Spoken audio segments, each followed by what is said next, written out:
ഇന്ന് കുറച്ച് ഇഞ്ചി നടയിലാണേ. ആരോഗ്യത്തിന് വളരെ നല്ലതും പിന്നെ കറികളിൽ ഒഴിച്ചുകൂടാൻ പറ്റാത്തതുമായ ഇഞ്ചി. ഇപ്പം ഇഞ്ചിക്ക് ഏറ്റവും വില കുറഞ്ഞ സമയമാണ്. ഈ സമയം കടകളിൽ നിന്ന് വാങ്ങിയിട്ട് നമുക്ക് വേനലിൽ നടാവുന്നതാണ്. ഈ വിളവെടുക്കുന്ന സമയമായതുകൊണ്ട് ഈ സമയം ഏറ്റവും വില കുറഞ്ഞിട്ട് കടകളിൽ നിന്ന് ഇഞ്ചി കിട്ടും. ഈ സമയം നമുക്ക് പരമാവധി ഉപയോഗപ്പെടുത്താവുന്നതാണ്. ഞാൻ ഇന്ന് കുറച്ച് നടുന്നുണ്ട്. ഈ മുളച്ചത് അവിടെ വെച്ചിട്ട് കാര്യമില്ലല്ലോ, അത് നടുന്ന രീതി കാണിക്കാം. ഈ വളമൊന്നുമില്ല എന്നോർത്തിട്ട് നടാതിരിക്കണ്ട. നടുന്ന സമയത്ത് വളം നിർബന്ധമില്ല. പിന്നെ വേപ്പിൻ പിണ്ണാക്ക് പൊടിച്ച് ചേർത്താലും മതി. വേപ്പിൻ പിണ്ണാക്ക് ഉണ്ടെങ്കിൽ ഈ സമയത്ത് തന്നെ കുറച്ച് വേപ്പിൻ പിണ്ണാക്കും അലവളമെല്ലാം അലവളമോ മണ്ണര കമ്പോസ്റ്റോ ഉണ്ടെങ്കിൽ ഒരു വളവും ചേർത്ത് വെണ്ണീറെല്ലാം ചേർത്ത് കുറേശ്ശെ ഇടാവുന്നതാണ്. ഇല്ലെങ്കിൽ വെറുതെ നട്ട് കൊടുക്കുക, പിന്നീട് വളം ചേർത്ത് കൊടുക്കുക. ഈ സമയം പരമാവധി ഉപയോഗപ്പെടുത്തിയാൽ നമുക്ക് എല്ലാ സമയത്തും ഇഞ്ചി വീട്ടിൽ നിന്ന് തന്നെ ഉപയോഗപ്പെടുത്താൻ പറ്റും. ഇപ്പം നല്ല വിലക്കുറവാണ്. കിട്ടുമെങ്കിൽ നാടൻ ഇഞ്ചി തന്നെ വാങ്ങാൻ നോക്കുക. നാടൻ ഇഞ്ചി കിളച്ചെടുത്താലും കുറേ ദിവസം ഇങ്ങനെ വാടാതെയും ഒന്നും ചീഞ്ഞു പോകാതെയെല്ലാം നിൽക്കും. ഞാനങ്ങനെ കടകളിൽ നിന്ന് വാങ്ങിയിട്ട് കുറേശ്ശം ബാക്കി വരുന്നത് പിന്നെ ഉപയോഗിച്ചിട്ടാണ് ഇങ്ങനെ വിത്തുണ്ടാക്കി എടുത്തത്. ഞാനിപ്പം നടുന്നത് കാണിക്കാം. ഞാനിവിടെ ഒരു ആണിയാക്കി വെച്ചിട്ടുണ്ട്. മഴക്കാലത്ത് തറയുമിലാണ് പിന്നെ ഇഞ്ചി നടുന്നത്. വേനൽക്കാലത്ത് നടുമ്പോൾ ഇതുപോലത്തെ ആണിയാക്കിയിട്ട് വേണം നടാൻ.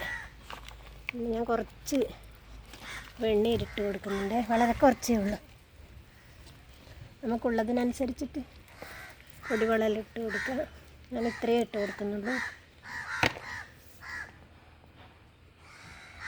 അധ്വാനമൊന്നുമില്ല. ഒരു ചെറിയ കൊള്ളി കൊണ്ട് ഞാനിങ്ങനെ,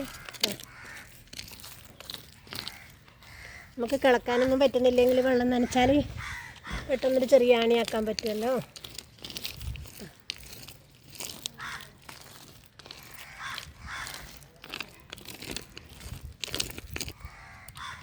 ഇത്രയും മതി.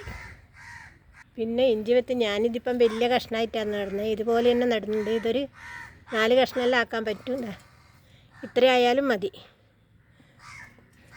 എന്താ ഒരു കഷ്ണം കണ്ട അത്രയും മതി. ഞാനിപ്പോൾ വലിയതാണ് നടുന്നത്, കുറേ നടാൻ പറ്റുന്നില്ല. എല്ലാം മുളച്ചത് കുറച്ച് കൂടുതലുണ്ട്. ഞാൻ ഒന്നിവിടെ നട്ടു കേട്ടോ. ഞാൻ അധികം അകല ആക്കുന്നുമില്ല. എന്താ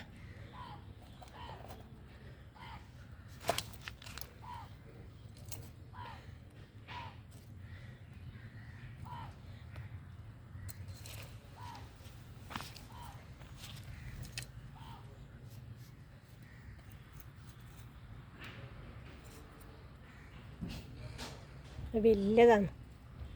എനിക്ക് ഈ ആണിയിൽ തന്നെ തീർക്കണമെന്നുണ്ട്. അതാ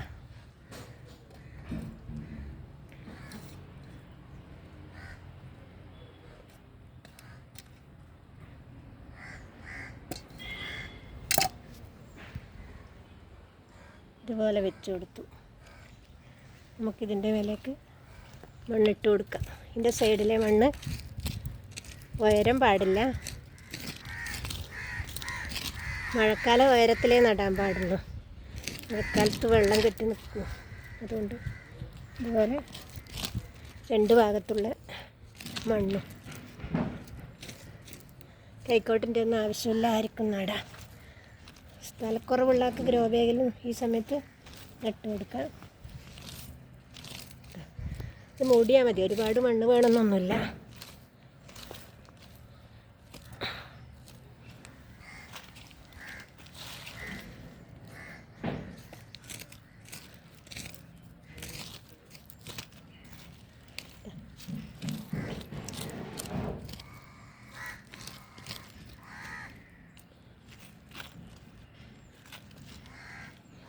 എല്ലാം മൂടി, വിത്ത് മൂടി മാത്രം, അധികം മണ്ണ് മേലെ ഇട്ടിട്ടില്ല കേട്ടോ.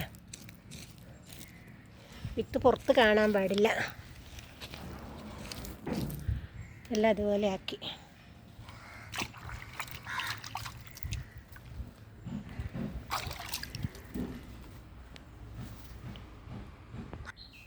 ഇനി എൻ്റെ മീതെ കുറച്ച് ഉണക്കലയില ഇട്ട് കൊടുക്കുന്നുണ്ട്. കുറച്ച് ഇട്ട് കൊടുക്കുക, അതല്ലെങ്കിൽ മുള വരുമ്പോൾ അത് വളഞ്ഞു പോകാൻ സാധ്യതയുണ്ട്. പൊടിച്ച് വളർന്നിട്ടാകുമ്പോൾ നമുക്ക് വേണമെങ്കിൽ കൂടുതൽ ഇട്ട് കൊടുക്കാം.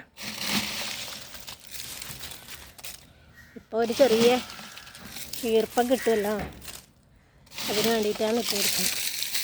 അത് ഞാൻ ചെറുതായിട്ടൊന്ന് പൊടിച്ചാൽ വളരെ നല്ലത്.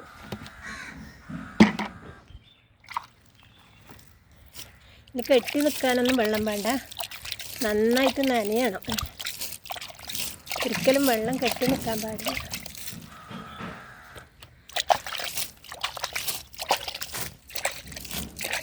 ഇത് നനഞ്ഞ സ്ഥലമായതുകൊണ്ട് പറങ്കിക്ക് വെള്ളം ഒഴിക്കുമ്പോൾ നനഞ്ഞിനെ, അതുകൊണ്ട് അധികം വെള്ളത്തിൻ്റെ ആവശ്യം വരുന്നില്ല.